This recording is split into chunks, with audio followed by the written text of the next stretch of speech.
Creo que ya vamos a ir empezando. Muy buenas tardes a todos. Muchas gracias por aceptar nuestra invitación para el Web Talk de hoy. Es nuestro séptimo Web Talk y gracias a todos los que se han ido conectando hasta el momento.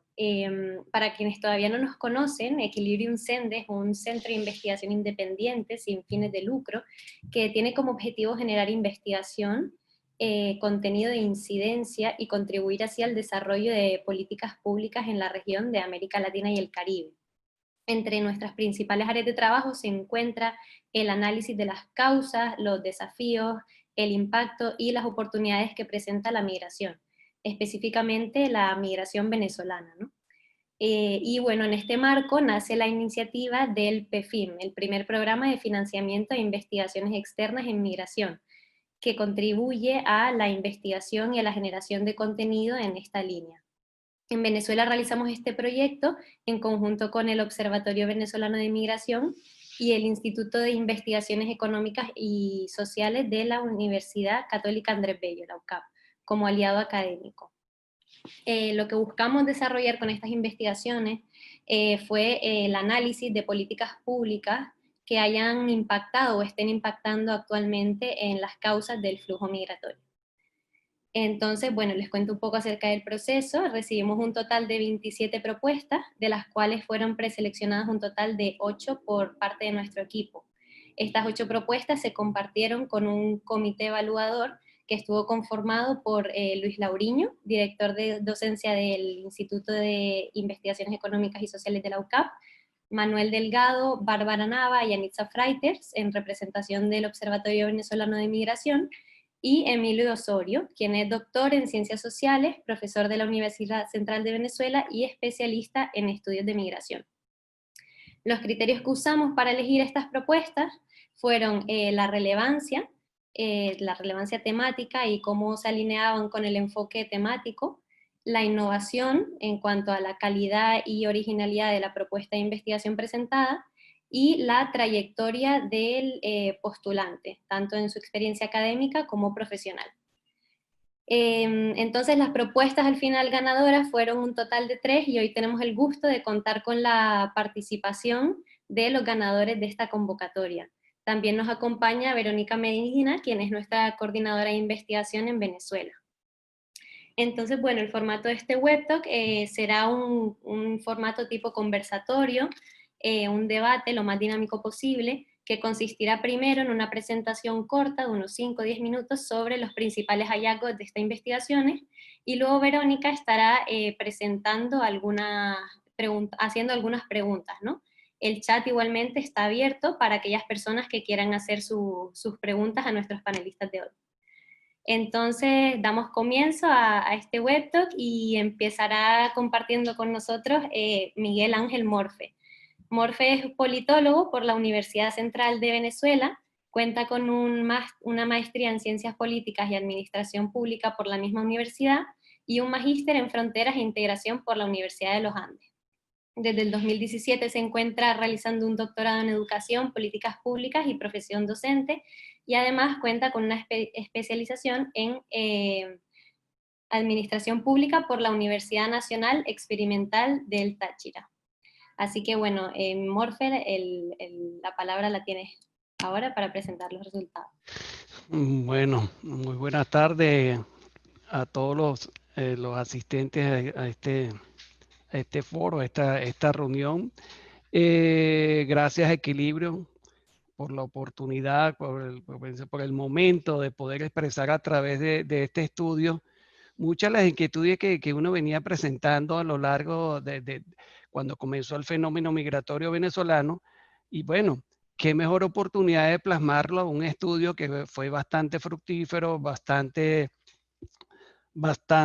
interesante, lo cual disfruté bastante, disfruté mucho junto al comité evaluador, junto a los expertos a los que tuve la dicha de poder entrevistar, compartir con ellos casi 1 hora y media, 2 horas conversando, y eso le abre a uno un poquito la mente para entender este fenómeno migratorio venezolano. Lo enfoqué desde el punto de vista de la seguridad ciudadana, porque era uno de los temas que yo venía trabajando, y bueno, y entonces empecé ya a inhalar, a vincular cómo la migración se podía vincular con la seguridad ciudadana o con el fenómeno de la inseguridad que se venía presentando en Venezuela. Fue un estudio exploratorio descriptivo en el cual se buscó entender cómo la inseguridad había impactado o está impactando en el fenómeno migratorio venezolano. Ahí se presentaron unos antecedentes, los cuales discutí bastante con el comité evaluador, con los expertos, unos antecedentes como todos lo conocemos, el fenómeno del Caracazo y las intentonas de golpe del año 92, los cuales cuando las enfocamos en los números sí tuvieron unas repercusiones en este fenómeno migratorio. Llegamos a 1999 y entre 2017 fue el periodo en el cual se hizo ya el análisis de todo el estudio y comenzamos estudiando cuál era la vinculación que tenía en este caso. Voy a hacer una presentación aquí brevemente para que no perdamos el hilo. Si me permiten por acá rápidamente. Fuimos estructurando el trabajo de una manera más explícita para entender este fenómeno sin perder de vista lo que era la migración. Entendíamos que la inseguridad ciudadana estaba haciendo mella en Venezuela mucho antes del fenómeno migratorio venezolano, cuando comenzó ya esa salida introspectiva de venezolanos, pero había que inhalar, había que buscar esos antecedentes, esos rasgos que se estaban presentando en Venezuela y que nos permitieran comprender por qué la inseguridad ciudadana estaba haciendo mella en la población venezolana y estaba incentivando esa salida introspectiva que comenzamos a ver a partir del 2015. Entre las acotaciones que siempre hacía con el comité evaluador y los expertos, era de que sí, la inseguridad ciudadana estaba desde hace mucho tiempo en Venezuela y que bueno, lamentablemente a veces el venezolano se había acostumbrado ya a vivir con esa inseguridad estaba ahí presente y como dicen muchos de las frases que están ahí en el estudio, que no son mías, son de los expertos, pero me parecieron bastante interesante presentar en el estudio, son frases muy emotivas y muy vinculadas a lo que es el fenómeno migratorio venezolano. Yo quise incluirla porque no solo era lo que decía la teoría, sino lo que decían la gente que verdaderamente conoce sobre el tema, los que me ayudaron a profundizar en esas vinculaciones entre la variable explicativa de la migración y la inseguridad ciudadana. Un estudio bastante, muchos lo verán un poco largo, pero en ese estudio tratamos de englobar todos los factores que incidieron en la migración venezolana durante 17 años, sin perder de vista lo que es la inseguridad ciudadana. Entonces, en ese estudio se estructuró en 5 partes: el nacimiento de una democracia, la nueva expectativa, que fue los antecedentes que traté de ubicar, un segundo apartado hablando de lo que fue la inseguridad ciudadana como variable explicativa de la migración, otro aspecto hablando de lo que fue verdaderamente lo que ha sido la seguridad ciudadana en Venezuela, explicando el discurso agresivo de Hugo Chávez, explicando también lo que es la indiferencia que se tuvo siempre con la inseguridad ciudadana. Un factor que fue fundamental señalar en este estudio fue la militarización de la seguridad ciudadana. De los 31 planes de seguridad ciudadana, 23 han sido ejecutados o coordinados por militares. Otro aspecto tuvo que ver en lo que es la seguridad ciudadana, lo que es la represión que hemos visto, que se ha acrecentado desde el 2013, pero que ya venía mucho antes de ese periodo de 2013. Entonces, por eso que es importante, ha sido importante este aspecto. Tratamos también de identificar, caracterizar lo que fue la migración venezolana durante toda esta época. Voy aquí a adelantar. Y traté de resumir en el estudio, ya cuando estaba ya, como dice, con el doctor Emilio ahí, que teníamos esos encuentros bastante largos, pero bastante fructíferos, al cual agradezco bastante el tiempo que se dedicó a orientarme. y llegamos a estas gráficas, donde estas gráficas ejemplifican el porqué. Yo siempre le decía, vamos a buscar cuándo fue el detonante de la migración venezolana, dónde desembocó todo, cuál fue y también cuál fue esa válvula de escape que encontró el venezolano. Bueno, por eso que el estudio se hizo un poco largo, iban apareciendo otras variables que había que incluir, que había que analizar, pero es que ese es el fenómeno migratorio venezolano. El fenómeno migratorio venezolano es complejo, multifacético, es difícil a veces encontrar un origen como tal, una fecha específica, y más cuando no teníamos una tradición ya de ser inmigrantes, y lamentablemente muchos factores, que yo llamo factores políticos, sociales, económicos y hasta culturales, conllevaron a que llegáramos a este punto.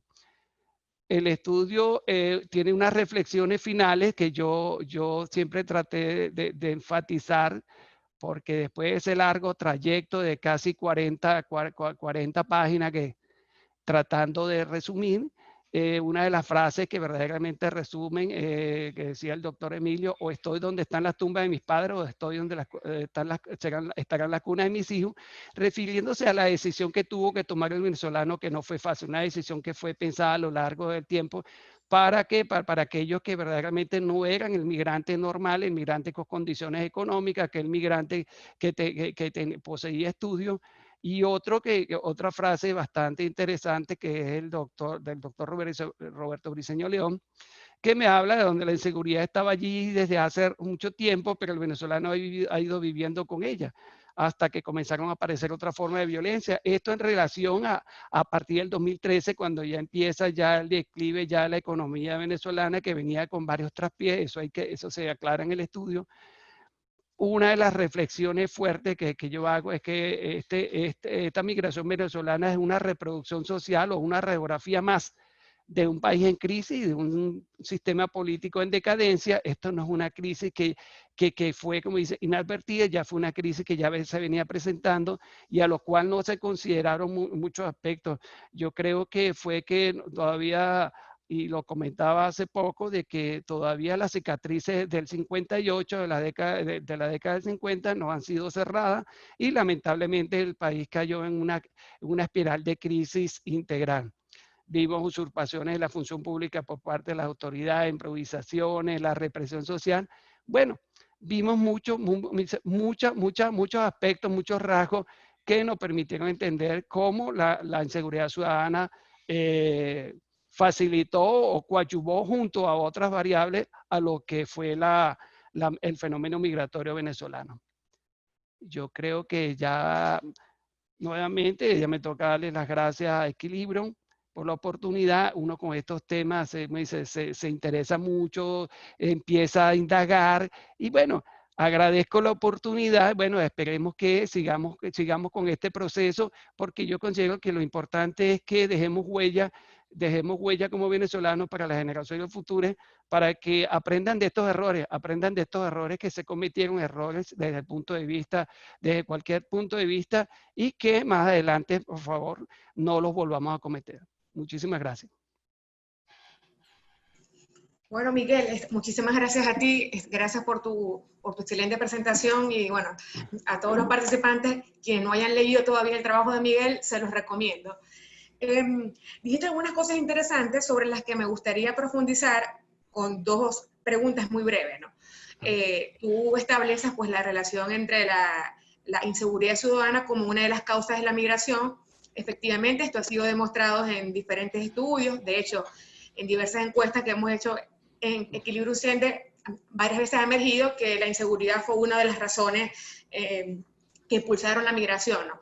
Ahora bien, el fenómeno de la inseguridad ciudadana en Venezuela es anterior al hecho migratorio, ¿no? De hecho, si uno revisa las estadísticas delictivas, más o menos a partir de los 90 es que comienza el incremento de la tasa de homicidios. Luego, en la primera década de 2000, hay un incremento severo en lo que es tasa de homicidio, robo, hurto, extorsión y toda una cantidad de delitos, ¿no? Entonces, si la inseguridad siempre estuvo allí, ¿no? Y de hecho, sus momentos más severos fueron aproximadamente entre el 2002 y 2010, ¿En qué momento se vuelve la inseguridad una razón para migrar? O sea, ¿en qué momento, cuál es el punto de inflexión, ¿no? A mí se me ocurre pensar que quizás algunos tipos de delitos tuvieron más incidencia que otros, ¿no? En esta migración, ¿no? Por ejemplo, uno pensaría que un robo, un hurto, quizás no es un detonante suficiente para migrar, pero, por ejemplo, una extorsión, un secuestro sí pudiera hacerlo, ¿no? Entonces, ¿qué arroja tu estudio? O sea, ¿en qué momento la inseguridad se comienza a ver por el ciudadano como una razón principal para emigrar? Bueno, gracias, Verónica. Como tú bien lo dijiste, ya la inseguridad ya venía mermando ya esa capacidad de resistencia del venezolano mucho antes de 1900, del año, ¿qué? Del año de la Constitución de 1999. Hay un aspecto bastante importante que resalté en el estudio, es que a raíz del Caracazo, Venezuela estaba entre los países con el promedio, la tasa promedio de homicidios a nivel mundial, que era, en ese momento estaba en 8 por cada 100.000 habitantes. A raíz del Caracazo se disparó a 12. A raíz del golpe de Estado, de los intentones de golpe de Estado, pasó de 18 a 24. Es decir, fueron una serie de detonantes que empezaron a incrementar. Si bien eso ya venía desde esa fecha que empezó a crecer ya las tasas de homicidio en Venezuela. Me dice, cuando Hugo Chávez llegó a la presidencia de la República, él no la consideró algo importante, y una de las frases que está ahí resaltada es cuando se le preguntó por la inseguridad ciudadana durante su locución en el Congreso de la República, en el extinto Congreso. Él habló de que de eso se encargarán los militares. Ese fue el preludio de lo que serían las políticas de seguridad ciudadana. Bueno, el venezolano como tal, como decía, me hacía acotación el doctor Roberto Briceño León, se acostumbró a vivir con la inseguridad. Lamentablemente eso fue así. Hay una teoría de habituabilidad que yo siempre resalto ahí, que esa teoría, el ciudadano se acostumbra a vivir con la inseguridad, toma medidas de precaución, reduce, dice, esos factores de riesgo, pero siempre está ahí, la inseguridad siempre estuvo latente, siempre estuvo marcando la vida del venezolano. ¿Qué pasó con la inseguridad? Cuando a raíz del 2013, que es cuando se resaltan el aumento, el incremento de lo que fue las protestas sociales, que por eso hago en la gráfica esa triangulación donde aparecen ya las escaladas de diferentes variables, es porque ya la inseguridad, a la inseguridad se le sumó las protestas sociales, se le sumó el hambre, se le sumó la escasez, la inflación. Es decir, fueron una serie de detonantes, pero la inseguridad siempre estuvo allí. Y la inseguridad, fíjense que en los estudios que hacen las diferentes universidades que están resaltados en el estudio, que hace Datincorp, que hace la Universidad Central, la Universidad Católica Andrés Bello, aparece entre una de las causales de intención de migración mucho antes del fenómeno migratorio venezolano. Estamos hablando de 60, 70%, siempre estaba la inseguridad. Hablaban de la inestabilidad política, de otros factores, pero siempre estaba la inseguridad. Por eso la inseguridad yo no lo coloco como los porcentajes que expresaban los participantes de un estudio, pero siempre estuvo la inseguridad porque fue un fenómeno que estaba ahí, que estaba latente y que de paso había cobrado ya la vida de miles de venezolanos. Y yo resalto que no son los miles de venezolanos que murieron, sino los familiares, los victimarios que quedaron afectados y que lamentablemente al final de todo, ya cuando se agruparon, se triangularon, ya otra serie de factores terminaron con detonar esta migración. Pero la inseguridad siempre estuvo allí presente. Lamentablemente, el venezolano se fue acostumbrando a esa vivencia, como decía uno de los relatos. Bueno, no salgo en la noche, reduzco ahí, no salgas con el celular, no salgas con la cartera, no lleves la cartera. El venezolano se fue acostumbrando a eso. Pero la inseguridad siempre estuvo allí y ha sido uno de los factores que yo por eso lo considero no como el factor principal, sino como parte de ese proceso integral que desembocó en la migración venezolana. Sí, Luis, perdón, sí, Miguel, muchas gracias por tu respuesta. No, efectivamente, como tú bien mencionas, y así lo destacas en tu estudio, la inseguridad como factor por sí solo no fue suficiente para explicar el fenómeno migratorio, sino que va aunado a toda una serie de factores de índole económico, social, que en conjunto pues generaron todos unos factores de riesgo, ¿no? Algo que rescato de tu intervención, ¿no?, es que quizás a partir de 2013, cuando se mezcla la inseguridad ciudadana tradicional, y con tradicional me refiero a las estadísticas delictivas típicas, como homicidio, robo, hurto, extorsión, secuestro, a esto se le suma la inseguridad manifestada como violencia social, ¿no?, que ya sería medida por cantidad de protestas, lo que sería el lenguaje agresivo de las políticas, y todo esto crea como un cóctel peligroso, ¿no?, que en su conjunto pues generaron estas condiciones, ¿no? Bueno, Miguel, encantada de conversar contigo estos minutos. Espero que nos sigas acompañando durante el resto del webtalk, porque tenemos una agenda un poquito apretada. Pero bueno, como les decía, para quienes no se han leído el trabajo y deseen indagar un poco más sobre este tema, por ahí tienen disponible el link del trabajo de Miguel. Te doy la palabra, Marta. Listo, Verónica, gracias, y gracias, Miguel, por tu presentación. El siguiente panelista va a ser Antonio Martins. Él realizó una investigación en conjunto con Luis Angelucci y Luis Rodríguez bajo el título de Caminantes Potenciales de la Gran Caracas, una mirada psicosocial. Angelucci es licenciada en Psicología por la Universidad Católica Andrés Bello, cuenta con una maestría en Psicología de la Universidad Simón Bolívar, y es doctora en Psicología de la Universidad Central por la Universidad Central de Venezuela.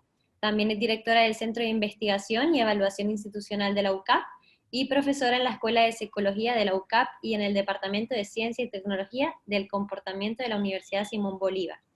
Antonio Martins es licenciado en Psicología por la UCAP y especialista en Psicología Clínica Comunitaria con mención cum laude por la misma universidad. Además es candidato a doctor en Psicología por la UCAP y profesor investigador de la misma universidad. Y por último, Luis Rodríguez es licenciado en Psicología, también por la UCAP, y profesor investigador en el Centro de Investigación y Evaluación Institucional de la misma universidad. Entonces, bueno, este estudio, para un pequeño resumen, se evaluó algunos factores como la inseguridad alimentaria en el hogar, la diversidad alimentaria, la conducta financiera, para ver cómo estos elementos individuales se relacionan con la intención migratoria. Asimismo, hicieron un análisis también de las principales políticas públicas del gobierno venezolano en materia de alimentación y economía. Entonces, bueno, Antonio, tienes la palabra. Muchas gracias, Marta.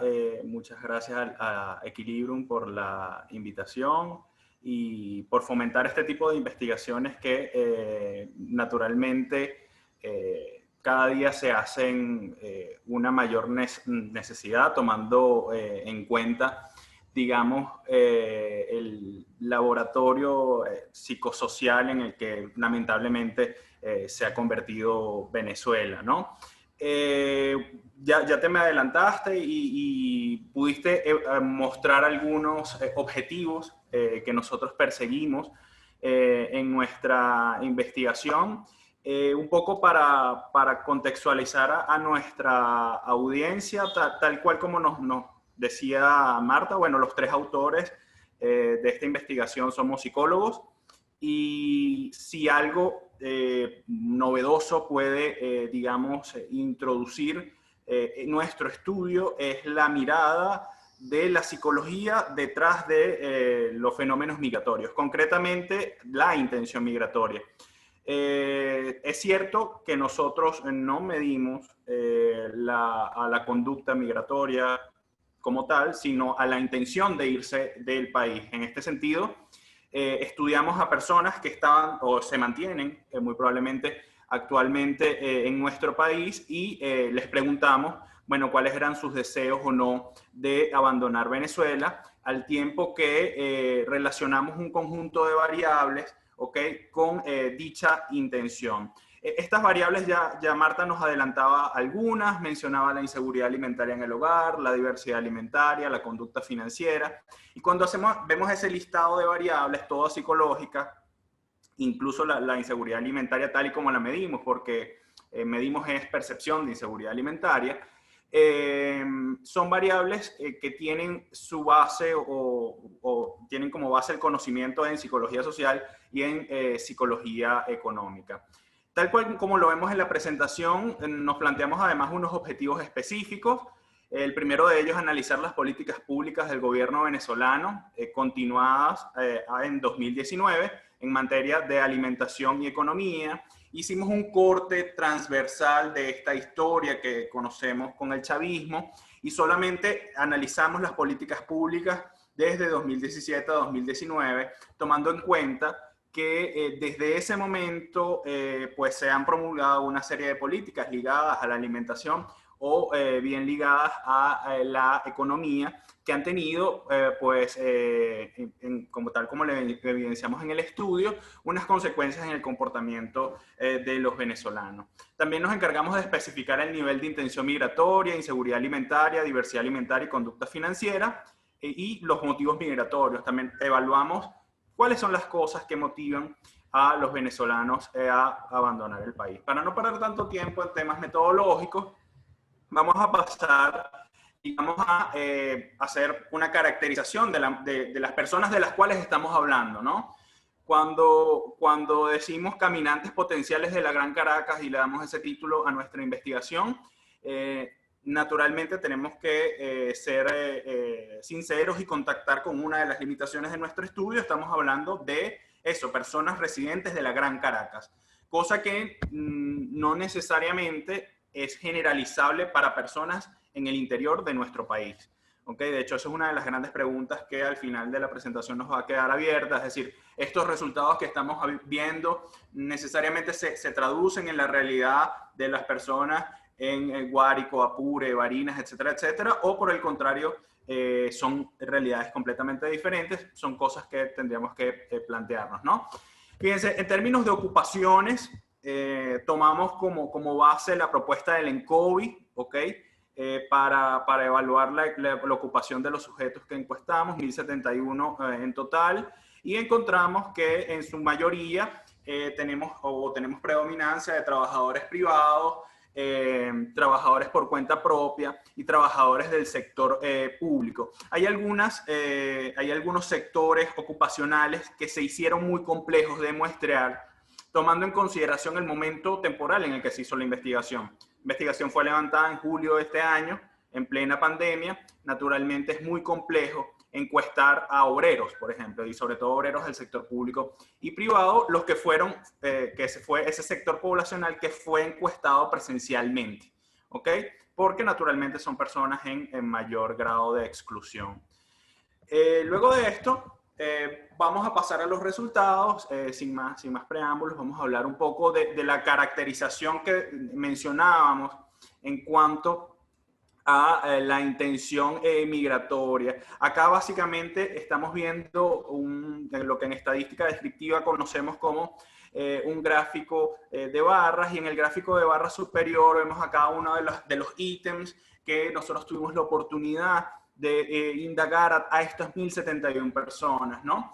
Y llama la atención, al menos nos llama la atención a nosotros, tres grandes cosas de esta primera gráfica, ¿no? La primera es cómo el 55% de estas personas que fueron encuestadas manifiestan que tienen altos deseos de abandonar a Venezuela, ¿ok? Y eso lo vemos en esta primera pregunta que nos permite evaluar si recientemente las personas han deseado irse del país. Una estadística muy similar, ¿sí?, se repite cuando le preguntamos a las personas si tienen pasaporte o han pensado tenerlas con la intención de abandonar el país, ¿sí? Se repite más o menos el mismo porcentaje, con una variante quizás de un 10%, pero encontramos acá algo que es paradójico, ¿sí? Estamos diciendo los venezolanos, al menos estos venezolanos de los cuales tenemos una fotografía actual, nos dicen que en un 55% de los casos desean irse del país, pero a su vez ese mismo porcentaje de venezolanos nos dicen que están acostumbrados a Venezuela y no se quieren ir, ¿sí? Usted puede decir, bueno, es contradictorio como ese porcentaje o ese gran porcentaje de personas dice que se quiere ir, a su vez dice que está acostumbrado a la realidad que vive en Venezuela, ¿no? Es quizás esa contradicción bajo la lógica formal lo que Moscovici, un autor en psicología social, conocía como la polifasia cognitiva, Es decir, dentro de los seres humanos a veces pueden convivir lógicas lógicas contradictorias desde un punto de vista quizás formal. Y también esto nos abre la discusión a el tema de la migración forzada. Estamos hablando de personas que quieren, que aman, que quieren a su país y no quieren abandonarlo, pero se ven en la necesidad de irse, ¿no? Entonces, si eso es así, vamos a pasar a otras variables de índole psicológico que nos habla de esas necesidades. Entonces, hablamos de la inseguridad alimentaria en el hogar, una variable que necesariamente está ligada, íntimamente relacionada con los temas de pobreza, ¿sí? Recientemente la ENCOBI nos decía que aproximadamente el 96% de las personas de nuestro país lamentablemente se encuentra por debajo de la línea de la pobreza, y cuando uno lee esas estadísticas necesariamente pues comienza a pensar bueno, en cómo come la gente, ¿no? O cuáles son las dificultades que está viviendo las personas para acceder a los alimentos. Nosotros medimos la inseguridad alimentaria con una escala, como ya dije hace un rato, de autopercepción, es decir, le preguntamos a la persona si se preocupa por la cantidad de alimentos que está consumiendo, si consume alimentos que valora poco en su familia, si se acuesta a dormir con hambre, si hay ausencia de alimentos en las últimas 4 semanas. Ese es el periodo de referencia que la literatura en nutrición y dietética nos plantean. Es decir, es importante evaluar las últimas 4 semanas de los sujetos y darnos cuenta, bueno, qué tanto se manifiestan estas cosas, ¿no? Si nos damos cuenta y vemos el primer ítem, pues podemos darnos, bueno, con un golpe en la cara muy fuerte, porque nos damos cuenta que al menos o casi el 60% de las personas manifiesta algún tipo de preocupación por la comida en las últimas 4 semanas previas al momento de la administración de la encuesta.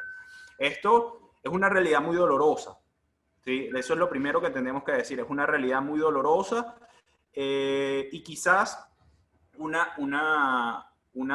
de los elementos que más nos debe impulsar esta idea es, bueno, naturalmente, pensar en todos esos ancianos, en todas esas mujeres embarazadas, en todos esos niños, ¿sí? Que hoy día quizás no están teniendo el mejor acceso a sus alimentos, que naturalmente es un derecho humano, ¿no? Fíjense, si nos vamos a los indicadores más graves, vemos que la cosa no se ve tan alarmante. Fíjense lo que estoy diciendo, no se ve tan alarmante, pero igual es alarmante pensar que al menos un 30% de las personas, o al menos un 20% de las personas, en las últimas 4 semanas se ha ido a acostar al menos una vez con hambre, ¿sí? Una realidad bastante grave. A los canadienses y en líneas generales a la literatura anglosajona les gusta mucho investigar el tema de la inseguridad alimentaria, y se preocupan cuando el 10% de las personas admite, o el 1% de las personas admite tener hambre, ¿sí? Entonces imagínense pues la realidad muy cruda que estamos viendo acá en Venezuela, que insisto, habría que hacerse la pregunta de cómo esto es, o cómo es esta realidad en sectores poblacionales del país sometidos a una mayor exclusión que la que existe en la Gran Caracas, ¿no? Luego pasamos a la diversidad alimentaria. La diversidad alimentaria es una medida muy sencilla, adaptada a la cultura gastronómica del país. Le preguntamos a las personas, bueno, por 9 grupos alimentarios, les pedimos que nos indiquen si en las últimas 24 horas comió alguna de estas cosas, ¿sí? Y si echamos un paneo muy rápido de esta gráfica de barras, nos damos cuenta que estamos en presencia de lo que ya autores muy conocidos en el área, como Landaeta y Jiménez, han venido reportando desde el 2015, y esta es la presencia o la reproducción de una dieta anémica, ¿sí? Dietas ricas en carbohidratos, ¿ok? Donde van desapareciendo poco a poco las proteínas de origen animal, ¿sí? Y se van introduciendo algunas grasas económicas, ¿ok? Hay algunos autores que relacionan o le dan una terminología a este tipo de patrón alimentario, y la mencionan o la llaman como la dieta del hambre oculta, ¿sí? O la dieta anémica, ¿no? Luego de eso, vamos a pasar a la conducta financiera. Muchos de ustedes se pudieran estar preguntando, bueno, ¿y estos psicólogos por qué nos hablan de conducta financiera? ¿sí? ¿Qué es eso de que ellos llaman conducta financiera? La conducta financiera es una construcción propia de la psicología económica, ¿ok? Y nosotros nos dimos la oportunidad de evaluarla en función a 3 dimensiones. Le preguntamos a las personas, bueno, el nivel de ahorro que estaban teniendo en la actualidad, le preguntamos el nivel de manejo de crédito que estaban presentando y le preguntamos qué tan planificadas o no son sus comportamientos en cuanto al gasto del dinero. Una de las cosas que nos topamos es que en principio hay altos montos de planificación con el uso del dinero, ¿ok? Ese es, digamos, uno de los elementos que más define esta muestra, seguida de la presencia de conductas de ahorro por un sector reducido de la población que especialmente tiende a ahorrar en dólares, ¿ok? O en bienes, ¿sí? El venezolano dejó de creer en eso que Thaler, un famoso ganador de premio Nobel, llamaba la ilusión monetaria, ¿sí? Los venezolanos ya comprendimos que en un país hiperinflacionario no podemos, digamos, hablar sobre, o no podemos ahorrar en bolívares o en otro tipo de moneda, ¿no? Luego de eso, bueno, medimos también los motivos, por qué las personas desean o no irse del país. No me voy a detener mucho acá porque son muchos los indicadores, pero comenzamos a comparar, digamos, cuáles son las cosas que motivan a esta muestra a abandonar el país. Pues nos damos cuenta, ¿ok? Que, bueno, hay una caracterización en la intención para abandonar Venezuela. Las personas que más desean abandonar el país en nuestra muestra son personas que no trabajan, que usan tarjetas de crédito internacionales, ¿okay? Que reciben remesas, ¿okay? Que tienen cuentas bancarias en el exterior y que ingresan parte de su sueldo en bolívares. A su vez nos damos cuenta que la intención migratoria no es homogénea en la muestra, ¿sí? La intención migratoria es más probable en unos sectores poblacionales, entre ellos pues podemos mencionar a los estudiantes universitarios privados, a los estudiantes universitarios públicos y luego o seguido de los trabajadores por cuenta propia. Esto es otro drama al cual nos estamos viendo sometidos. Las personas que más desean abandonar nuestro país son personas que naturalmente nutren a nuestro bono demográfico. Y esto también ha sido, digamos, descrito por la ENCOVI y lo ratificamos en este estudio, ¿no? Quisiera, ya para terminar y no hacer como más extenso la exposición, mencionar esto que está acá, o estos elementos de por qué o cuáles son las personas que menos desean irse del país. Son los obreros, ¿ok? Bien sea del sector público o privado o trabajadores del sector público. Nos podríamos preguntar por qué esta realidad es así, ¿sí?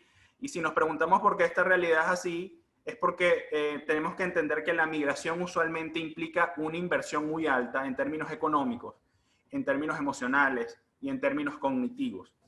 Pareciera que estos sectores ocupacionales son sectores ocupacionales que se ven más expuestos a condiciones de exclusión y en este sentido tienen menos probabilidades de pensarse, siquiera la posibilidad de abandonar el país. Es ahí donde la tesis de Seligman y la indefensión aprendida, digamos, coge revuelo y pudiera estar presente en estos resultados. Bueno, muchas gracias por su atención. Disculpen si me pasé unos minuticos y, bueno, estamos atentos a cualquier pregunta. Bueno, muchas gracias a ti, Antonio, por tu presentación muy buena. Esto es uno de los trabajos pues, más interesantes que hemos recibido, porque si bien muchas de las variables que ustedes decidieron correlacionar con la intención migratoria, en este caso la seguridad alimentaria, la diversidad alimentaria, lo que tiene que ver con la conducta financiera, cosas que intuitivamente el venezolano como sabe, ¿no? O tiene cierta intuición de que eso puede ser así, ¿no? De que mira, naturalmente, si tienes una situación de vulnerabilidad alimentaria, pues deseas más irte, o si tienes una condición de vulnerabilidad en términos de remesa o de trabajo, pero lo interesante no es solo pensarlo, sino que eso se compruebe y se demuestre empíricamente, ¿no? Que es lo que ustedes hacen, ¿no? En ese sentido, el trabajo creo que agrega un valor muy importante, ¿no? Sé que el trabajo es muy amplio, ¿no? Pero me gustaría un poco para que quede en la mente de nuestra audiencia, si pudieras resumirme cuál de todas estas variables, según su estudio, es la que tiene mayor peso en la intención migratoria, ¿no? A la luz de los resultados que obtuvieron. Muy buena pregunta, Verónica. A ver, la variable que o en mayor medida predice el deseo de irse de Venezuela tiene que ver con la variable motivos, ¿sí? Y esto es como, pareciera, como tú dices, muy del sentido común, ¿sí? Pero cuando nos indagamos en qué tipo de motivos parecen estar empujando a la gente a irse del país, nos damos cuenta que las personas desean una mejor calidad de vida, ¿sí? Los deseos de una mejor calidad de vida, seguido de una mejoría en términos socioculturales, ¿ok? Son las variables que mayor predicen, digamos, a la intención migratoria. Por ahí tú mencionabas a la inseguridad alimentaria y hablabas de algo que pareciera casi obvio, ¿no? El tema de, bueno, en la medida que la gente pasa más hambre, sí, tiene más posibilidades de abandonar el país. Nosotros demostramos que eso no es tan cierto, y demostramos que eso no es tan cierto no porque no sea verdad en cierta medida, sino porque existe más bien una relación paradójica, ¿sí? Al igual que pasa en poblaciones centroamericanas que se han visto sometidas a una inseguridad alimentaria bárbara, producto de, por ejemplo, el cambio climático en algunos sectores o en algunos sectores poblacionales, ¿ok? Mientras mayor sea la inseguridad alimentaria, ¿ok? Naturalmente podemos inferir que mayor es la exclusión a la que se ve sometido ese grupo de personas, esa comunidad, esa familia, esa región, ¿ok? Y en ese sentido, mientras más comprometido te ves en términos económicos, menos posibilidades tienes de pensar, ¿ok? De si esto es una posibilidad o no. En ese sentido, estas personas buscan de una u otra manera sobrevivir y diversificar, digamos, sus opciones económicas, ¿ok? Antes de pensar irse de Venezuela. Y en el caso de que piensen irse de Venezuela, la migración no suele darse en un principio en términos familiares o no se va a la familia completa, sino que suelen ser, digamos, en primer lugar los hombres, ¿ok? En edad económicamente productiva, los que dan este primer paso para pasar a, bueno, llevarse a su familia o mantenerla desde el exterior a través de las remesas, ¿no? Digamos, creo que eso desde mi punto de vista, son los dos grandes hallazgos centrales, seguido del tema de cómo las personas que más ahorran, ¿sí? Son las personas que más desean irse, ¿no? Cosa que es curiosa, pero tú podrías decir, bueno, si te va bien en tu país, ¿por qué decides irte? Bueno, es algo que a lo mejor responde a la lógica de muchas personas están buscando, digamos, el mejor capital para poder abandonar a nuestro país. Y bueno, eso quizás lo más resaltante que te podría mencionar a modo de resumen, ¿no? Sí, excelente, Antonio. Ese resumen ejecutivo que nos diste en unos breves minutos, ¿no? Por último, te quisiera hacer una pregunta de algo que mencionabas un principio que me llamó mucho la atención, ¿no? Uno de los resultados de la encuesta, ustedes revelan que aproximadamente un 55% de los encuestados revela que tiene intención de emigrar, de moderada a alta, porcentaje que es equivalente a gente que dice que está acostumbrada a Venezuela, ¿no? O sea, que hasta cierto punto eso puede dar una idea de gente que está adaptada, ¿no? Y podemos decir adaptada a la crisis, ¿no? Estas dos cosas que tú, como bien decías, una aparente disonancia cognitiva, que probablemente se anulen entre sí, no lo sé. ¿Qué predice de qué porcentaje de esta intención migratoria pueda concretarse efectivamente a migrar, ¿no? No sé si me expliqué suficientemente en la pregunta. Creo que te entendí. A ver, voy a reformularla a ver si es esto lo que me tratas de decir. Quizás tu pregunta va en qué porcentaje esta intención que estamos relevando puede cristalizarse en conducta, es decir, que las personas terminen yéndose. ¿Ok? Bueno, esto es una discusión. A la luz de que un alto porcentaje revela pues que está adaptado, acostumbrado pues, al país. Bueno, esto es una discusión, digamos, clásica dentro de la psicología social, el tema de hasta qué punto, digamos, las intenciones son capaces o no de predecir a la conducta, ¿sí? Ya modelos pues muy antiguos en términos de quizás los años 80 o los años 90, nos dejan claro que no siempre la intención es capaz de predecir a la conducta, ¿ok? Sin embargo, es cierto, ¿ok?, que con altos montos de intención es mucho más probable, ¿ok?, el tema de que se termine cristalizando la idea del país. Pero quizás lo que te tendría que un poco decir para poder dar un cierre a tu pregunta, Verónica, es que lo cierto es que desde nuestra perspectiva creemos que la intención migratoria que pudiera o no transformarse en conducta no es homogénea en toda la muestra.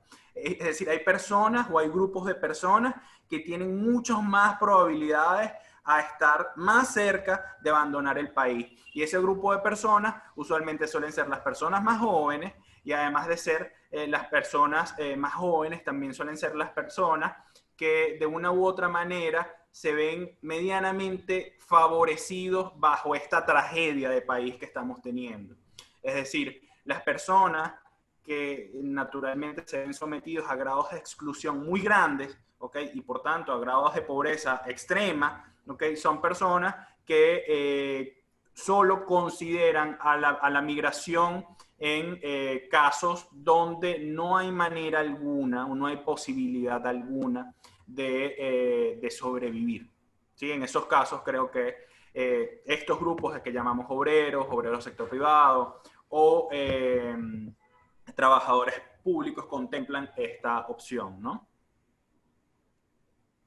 Excelente. Bueno, Antonio, muchas gracias por tu respuesta y por un gusto conversar contigo. Gracias. Ahora, bueno, vamos con la última presentación. Marta, te doy la palabra para que nos introduzcas a nuestro próximo panelista. Gracias, Verónica. Bueno, sí, la última intervención la llevará John Dávila, que nos acompaña hoy para presentar su investigación que lleva el título de Políticas en Ciencia, Tecnología e Innovación en Venezuela, un incentivo para emigrar. Dávila es sociólogo de la Universidad Central de Venezuela, cuenta con una maestría en Ciencia Política por la Universidad Simón Bolívar, y desde el 2011 trabaja como investigador en la Fundación Instituto de Estudios Avanzados. Asimismo, se encuentra realizando también un doctorado en Ciencia Política por la Universidad Simón Bolívar. Esta investigación también la llevó a cabo en conjunto con Carla Chacón. Ella es socióloga por la Universidad Central de Venezuela, cuenta también con una maestría en Ciencia Política por la Universidad Simón Bolívar y desde el 2017 se encuentra realizando un doctorado en Ciencia Política por la misma universidad. Bueno, esta investigación, para dar un poco de contexto, evaluó algunos de los factores que han impactado, que siguen impactando el deterioro del sector de ciencia, tecnología e innovación en Venezuela.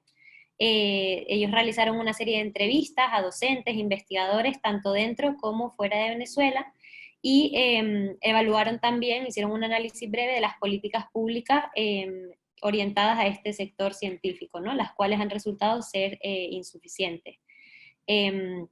Lo que concluyen básicamente es que en Venezuela se ha producido un éxodo de investigadores y científicos venezolanos que no cuentan con las condiciones mínimas para desarrollar su carrera profesional en Venezuela. Entonces, bueno, John, te doy la palabra. Hola Marta, gracias. ¿Me escuchan bien? Sí. Perfecto. ¿Puedo compartir la pantalla ya? Sí. Bueno, antes que nada, quería agradecer a Equilibrium Sende por la oportunidad de desarrollar este policy paper. Es un trabajo que se realiza, como bien dice Marta, en conjunto con Carla Chacón. Está enfocado a un informe de políticas públicas. Busca más que todo generar, ¿no?, brindar herramientas para la toma de decisiones en este delicado escenario.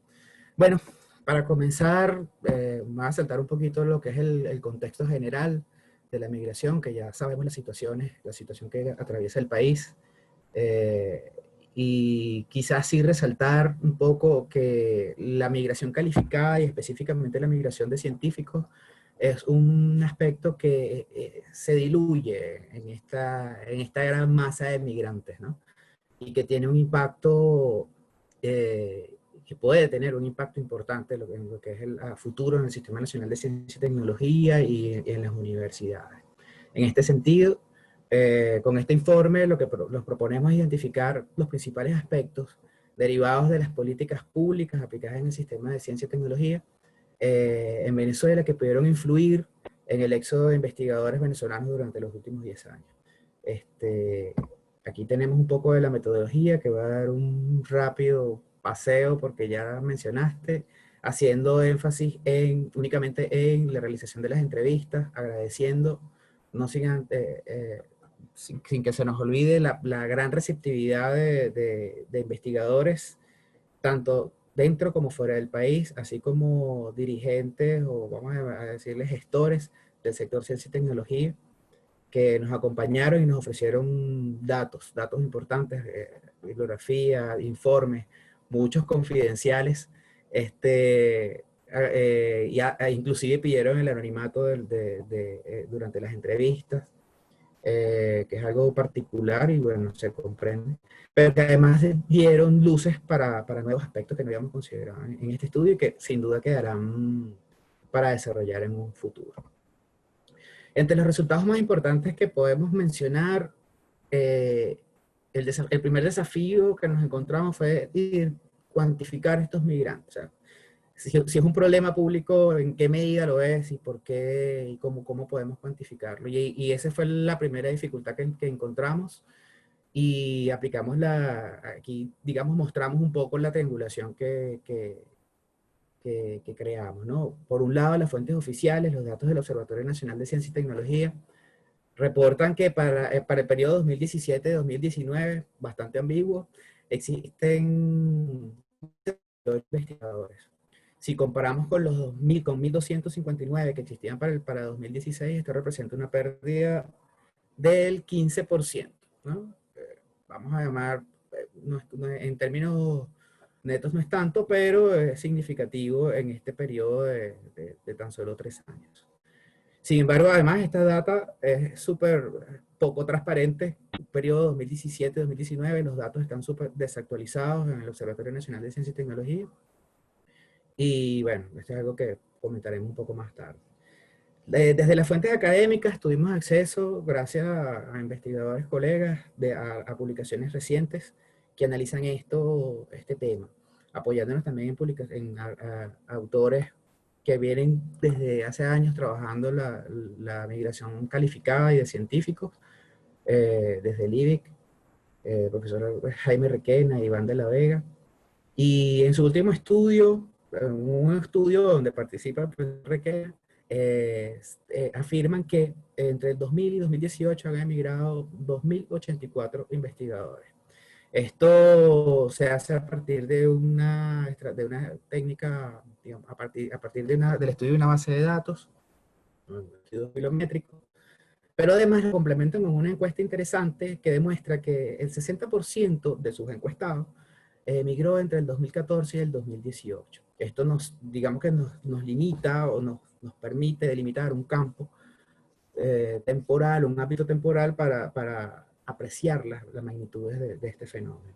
Pero además nos demuestra que los destinos han cambiado. Mientras en fecha previa, 2014, los investigadores emigraban a América del Norte o Europa, más recientemente la migración se ve hacia países latinoamericanos y sobre todo gracias a convocatorias como Prometeo en Ecuador y otras facilidades en universidades que han permitido este éxodo. Extraoficialmente se estima que cerca de 3.000 científicos han emigrado. Esto es una cifra, es una afirmación de uno de nuestros gestores entrevistados. Lamentablemente no contamos con un informe que soporte esto, que podamos mostrar. Sin embargo, es la tendencia, es la percepción generalizada. A nuestra derecha, a la derecha de la lámina, ven en cuadritos grises algunos extractos de nuestras entrevistas. Y alguno de los gestores mencionaba que se trata de un vacío que sentirá posteriormente el país, y no solo en términos de recursos inmediatos, sino en términos de formación de nuevos talentos. Y eso es algo importantísimo que queda como tarea evaluar, y es qué impacto tendrá esto en las universidades, ya que los investigadores generalmente actuamos como docentes. Otra declaración, otro aspecto importante es que la percepción de los investigadores es que es mucho mayor el éxodo. Se estima entre 30 y 60% de personal científico. Estas son declaraciones de la profesora Yoconda Punto en prensa. Ahora, en cuanto a las causas para la migración, la literatura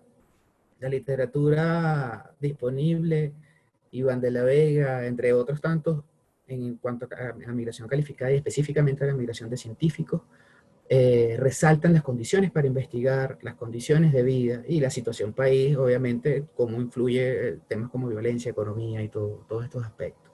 En este caso, como lo que queremos es vincular las políticas públicas y cómo las políticas públicas han incidido en estas condiciones, evaluamos las condiciones para investigar y las condiciones de vida del investigador. En este aspecto encontramos en principio que las cifras oficiales reportan un incremento de la recaudación e inversión en el sector científico, con un pico en el 2017. Podríamos decir, bueno, si hubo inversión, ¿qué fue lo que pasó? El periodo 2006-2012 es considerado como de abundancia en financiamiento para algunas áreas de investigación gracias a financiamiento LOCTI. Esto, repito, a partir de nuestras entrevistas y de las estadísticas proporcionadas por el Observatorio Nacional de Ciencia y Tecnología. Sin embargo, a partir del 2012, ya los problemas en el otorgamiento para el financiamiento y la exhaustiva delimitación de las convocatorias limita el acceso efectivo y el cumplimiento efectivo de los proyectos de investigación. Los investigadores denuncian la falta de comprensión de la ciencia y tecnología en el país limitó una asignación presupuestaria. Aquí es interesante porque comienza a estarse, y yo creo que es un aspecto que hay que mencionar, y es se crea una confrontación entre el sector científico y el gobierno nacional. Aquí abajo hay una cita de un gestor que me parece que dibuja muy bien qué es lo que pasa acá y quisiera compartirla, y es que precisamente la no comprensión de la ciencia y la tecnología en el país limita la asignación presupuestaria. Si el presidente, el ministro, el que asigna los recursos no entiende lo que la ciencia y la tecnología hace o lo que representa para el país, y considera que son un grupo de investigadores, acá la cita dice, un poco de locos que están en el IDIC metidos en los laboratorios y que no me dan ninguna respuesta, eso a partir de unas declaraciones del presidente Chávez en un nuevo presidente, los recursos se desvían o se asignan de manera efectista, asignándolos en lugares o en áreas donde esperan tener mayores resultados. Eso es una de las cosas, una de las explicaciones que podemos encontrar en estos términos. Ahora, en cuanto a las condiciones de vida o a las mejoras de las condiciones de vida de los investigadores, vamos a utilizar acá para poner un ejemplo el tema de los salarios.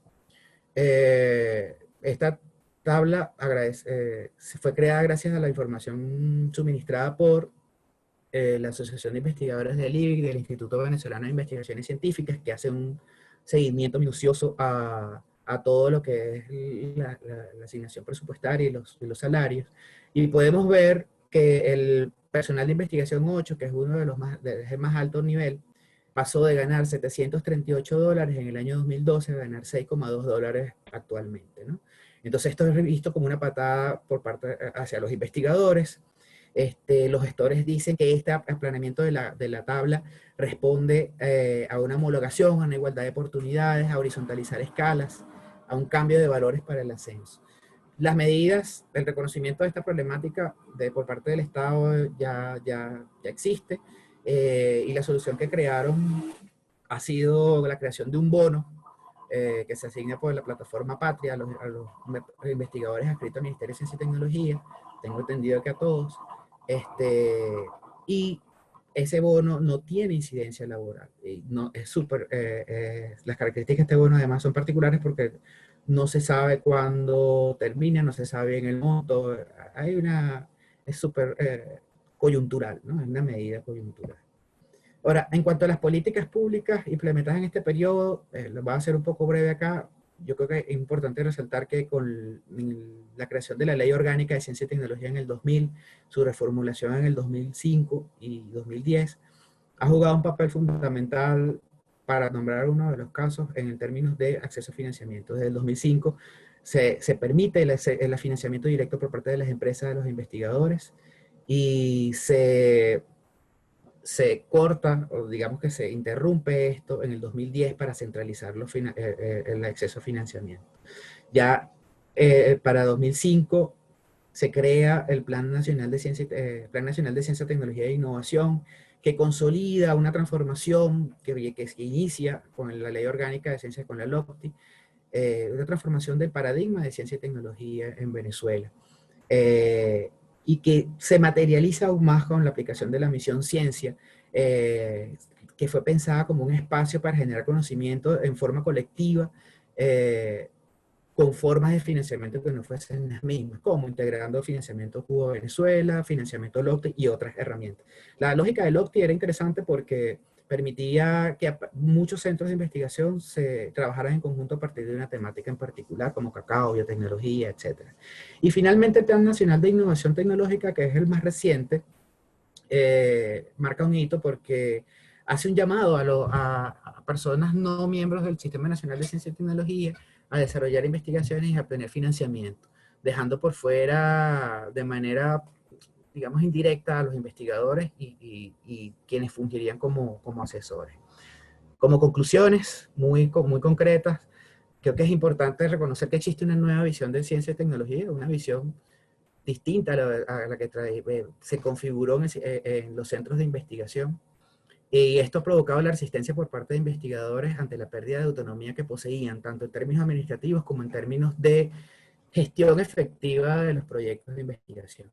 La estrategia de confrontación por parte del gobierno nacional que derivó en la reducción de financiamientos y en la reducción de la escala de salario, bueno, que ya pudimos ver. Los productos de esta nueva visión de ciencia no cuentan con indicadores claros para su seguimiento y reconocimiento, lo que impide que los investigadores que se han involucrado puedan ascender efectivamente en los escalafones. Y aunque medidas como el bono científico, el bono de corresponsabilidad que les mencioné, ha tenido un efecto positivo, los factores en conjunto indiscutiblemente hacen que la idea de emigrar sea viable. Finalmente, algunas recomendaciones que nos atrevemos a dar. Yo creo que creemos que es necesario garantizar las mejores condiciones de vida para el investigador, incentivando el desarrollo de la carrera investigativa. Hay que crear mecanismos de concertación para la definición de metas e impactos esperados en el sector de ciencia, tecnología e innovación, conciliando las visiones en pugna. Actualizar los indicadores de ciencia y tecnología para la evaluación y corrección oportuna de las medidas implementadas. Consolidar redes de trabajo colaborativo con migrados en términos de formación, investigación y desarrollo. Y finalmente, retomar estrategias que favorezcan la movilidad académica.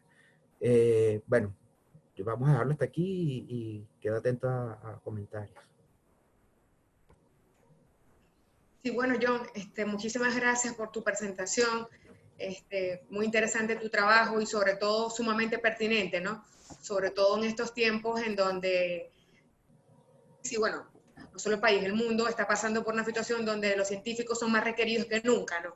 De hecho, es un tema que está muy en la palestra porque en el contexto del COVID-19 el Estado se ha visto en la necesidad de hacer inversiones de emergencia, el Instituto Nacional de Higiene, inversiones de emergencia en el IBIT para poder adaptar los diferentes laboratorios, adecuar el personal, o sea, lo cual demuestra que todas estas políticas de desatención sistemática durante los últimos años se tradujeron en que llegamos a una situación crítica como esta sin la capacidad instalada para atenderla, ¿no? Entonces, esto hace que tu trabajo, analizar este tema, sea sumamente relevante y pertinente, ¿no? A mí hay varias cositas que me gustaría, si pudieras ayudarnos a responder, ¿no? En este contexto de migración calificada que ha sido masiva, según tú nos comentas, aunque hay divergencias entre diferentes fuentes de a cuánto escala, ¿no? O sea, cuántos son realmente. ¿Quiénes han sido los que más han migrado? Por ejemplo, los investigadores en las áreas de ciencias naturales o los investigadores en las áreas de ciencias sociales, ¿no? Uno pudiera quizás tener la intuición que en ciencias naturales hay una mayor propensión a emigrar por aquello de que, bueno, son áreas que requieren una inversión económica muy fuerte y así instalada muy grande que al no haberla en el país pudiera ser el grupo que que de antemano piensa irse, ¿no? Pero ¿sabemos algo sobre esto? O sea, ¿cuál ha sido el sector que más ha migrado? Sí, indudablemente Venezuela tuvo un desarrollo tecnológico o científico en la década de los 90 y quizás principios de los 2000 en el área biotecnológica. El área de biotecnología, tanto para la salud como para agricultura, eh, fue relevante a nivel nacional, a nivel internacional. Yo creo que a pesar de que no hay podía haber, pero no está disponible al menos públicamente, una contabilidad, unas estadísticas al respecto. Efectivamente, la migración de ciencias naturales, específicamente en biotecnología, y hay algunos estudios que dan luz de esto, es el ámbito que más ha sufrido pérdidas. Bien, como tú dices, el tema de la inversión para el mantenimiento de los laboratorios ha sido un aspecto fundamental. Y por otra parte, el tema de la conformación de redes, la común o necesaria movilidad que tienen los científicos en términos de formación para posgrado, pasantías en el exterior, es bastante común en el área de ciencias naturales y biotecnología. Sí, ese es el área que ha tenido más impacto. Para ciencias sociales es un poco más sencillo, es un poco más llevadero. Recientemente vi unas estadísticas de las investigaciones que se están llevando a cabo en el contexto de COVID en Venezuela, que da el Ministerio de Ciencia y Tecnología, y la cantidad de investigaciones de ciencias sociales es importante. Yo creo que ese es un aspecto que es importante aquí. Sí, interesante, John. Otra pregunta que quería hacerte tiene que ver con, también con esto de quiénes han sido los científicos que han emigrado, ¿no? Tú hablabas en tu trabajo de que las fuentes oficiales hablan sobre los investigadores acreditados por el Observatorio Nacional de Ciencia y Tecnología, pero no hay registro de lo que ha pasado con los investigadores de las universidades, ¿no? ¿Qué se sabe de eso, al menos extraoficialmente, al menos en el mundo académico? ¿Pudiera ser mayor, menor, igual la migración en estos centros de investigación universitarios? Sí, en este caso con lo que nos encontramos es que hubo un cambio de gerencia de directiva en la ONCTI, y existen datos distintos, ¿no? Por un lado vemos los investigadores registrados en el Registro Nacional de Investigadores e Innovadores, incluye a los docentes, y luego encontramos estadísticas de investigadores activos adscritos al Ministerio de Educación, del Ministerio de Ciencia y Tecnología. Hubo que hacer decantar esa información para poder hacer la comparación que hicimos allí. La información en cuanto al tema, digamos, a la migración de docentes dedicados a la investigación que han emigrado, efectivamente es una preocupación, y lo hicieron notar los representantes, los gestores que entrevistamos. De hecho, en la cifra de los 3.000 emigrados, científicos emigrados, está incluido el personal docente. Es mucho mayor la cantidad la plana, digamos, de docentes que sirven como investigadores. Pero ahí hay una rigurosidad que nosotros, digamos, metodológicamente asumimos, y es que separamos los centros de investigación adscritos al Ministerio de Educación, porque son centros que generalmente tienen condiciones más idóneas para investigación de alto nivel que muchas de las universidades. Obviamente los investigadores que trabajan en universidades están relacionados con laboratorios de alto nivel, como tipo en el IBIC o IDEA, y otros centros de investigación a nivel nacional. Falta claridad un poco de esto, y de hecho por eso nuestro llamado a hacer ajustes en los indicadores. Porque si no sabemos cuántos investigadores se han ido, si no sabemos cuántos profesores se han ido, no podemos tomar medidas, o las medidas que tomemos no serán nunca adecuadas, nunca serán evaluables. ¿Cómo sabemos? Eso yo creo que es lo que te puedo decir. Bueno, yo muchísimas gracias por tus respuestas, por este trabajo que presentaste interesante, tanto tú como el resto de los invitados que tuvimos el día de hoy. De verdad que para Equilibrio Ucende el tema de la migración venezolana sigue siendo un tema de prioridad, ¿no? Porque si bien ya hemos tenido una fuerte oleada migratoria entre 2014 y 2018, ciertamente aún no sabemos si lo peor ya pasó o lo peor está por venir, ¿no? Uno pudiera suponer que ya la peor parte de la crisis migratoria pasó, pero realmente, dado que las condiciones en el país, me refiero a las condiciones que dieron origen a fenómenos migratorios, se mantienen y en muchos casos se siguen agravando, ¿no? Siempre está latente esta preocupación de que el fenómeno migratorio se siga agudizando, pues con las consecuencias que esto tiene, tanto para los países de acogida en la región como para Venezuela, ¿no? De tal manera que sus trabajos y el resto de reportes que estaremos haciendo en Equilibrio, creemos que son sumamente necesarios para seguir alimentando la discusión, y sobre todo, como tú mencionabas, John, y creo que es algo que está en el espíritu de todos los trabajos, es importante proveer información de calidad para que se tomen decisiones, ¿no? O sea, digamos que uno de los problemas más graves que tenemos en el país es que la opacidad informativa del Estado lleva a que las autoridades tomen decisiones a ciegas, de manera irresponsable y discrecional, ¿no? Entonces, de aquí que el compromiso de Equilibrio y otras tantas organizaciones que trabajan también en Venezuela desde la sociedad civil, queremos convertirnos en proveedores de información de calidad para que esto sea tomado en cuenta, pues, en la agenda pública, ¿no? Para el debate y para políticas públicas, ¿no? Por mi parte, súper agradecida de haber conversado con ustedes y haberme alimentado de sus trabajos, de sus conclusiones. Espero que también para los participantes que nos acompañaron el día de hoy haya sido provechoso. Allí en el chat tienen los diferentes links de los trabajos que están también disponibles en nuestra página web y pueden consultarlos para ampliar detalles que por razones de tiempo no pudimos abordar acá, ¿no? Marta, si quieres dar unas palabras de cierre, con gusto te cedo el espacio. Por mi parte me despido de todos ustedes.